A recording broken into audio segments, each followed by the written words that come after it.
Welcome sa aming Simpleng Buhay Colonia. So for today's video, doon naman tayo sa Kaluya Floating Playground. Your first ever inflatable water parks adventure in Misamis Occidental. It is a 3,500 square meter water with 32 obstacles and play area that friends and family can play. Ang mga obstacles pala nila is meron silang giant slide, giant trampoline, and giant Tarzan swing. Ganun. So bago kayo makapasok doon is kailangan nyo munang magbayad, Char. Buti, kaya na siya itong floating deck. So, maglakaw na lang kapasulod din sa ating playground.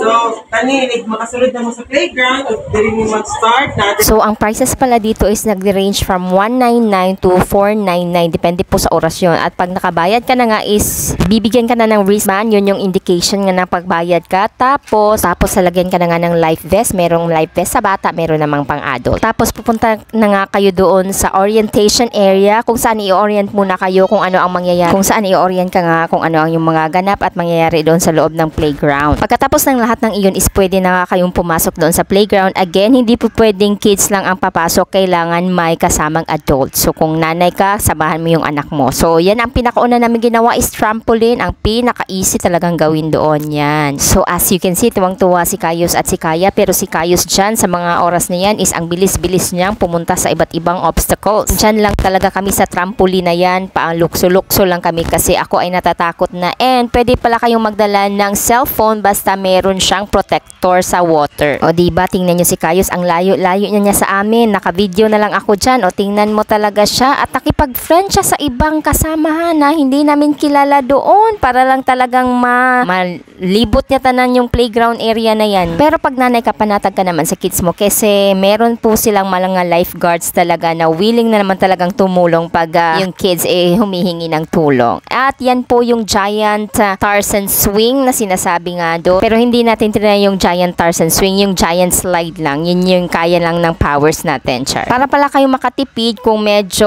marami kayong babies, halimbawa katulad ko, dalawa sila, pero si Kaya naging 2 years old siya para libre. So yung 2 years old and below libre pala siya, pero yung 3 and up may bayad na 199 for 2 hours at yung adult naman is 299 for 2 hours. Pwede rin pong half day kayo dyan, 399 siguro, hindi ko na sure. At pwede rin whole day, 499 na yun. Pero kami ang binayaran namin is 199 for Kayos 2 hours and for me is 299 para sa akin naman 2 hours. Pero talaga feeling ko yung 2 hours hindi ko talaga nagamit. Mga 30 minutes lang kasi most of the time na nandyan ako is nakaupo lang ako kasi hiningal ako, kailangan nating mag-rest, Char.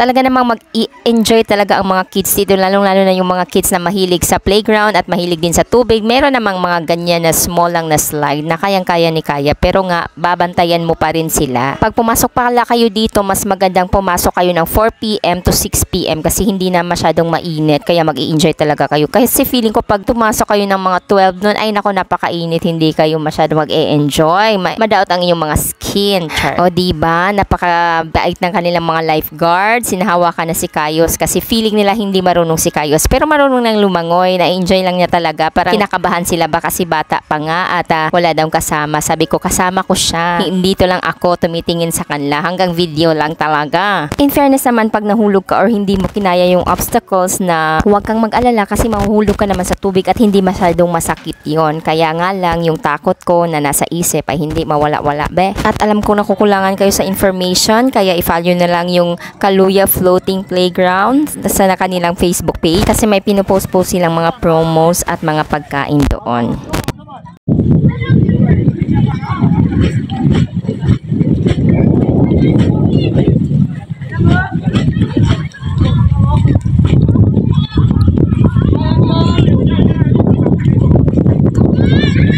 Talaga namang nilakasan natin ang ating loob at trinay nga natin yung giant slide nila. Pero para nga makarating ka dun sa giant slide is dadaan ka muna sa paakyat na yan. In fairness ha, mahirap ang umakyat dyan. Masakit sa paa, pero kakayanin mo talaga kasi sayang yung bayad mo, pag hindi mo na-experience yan.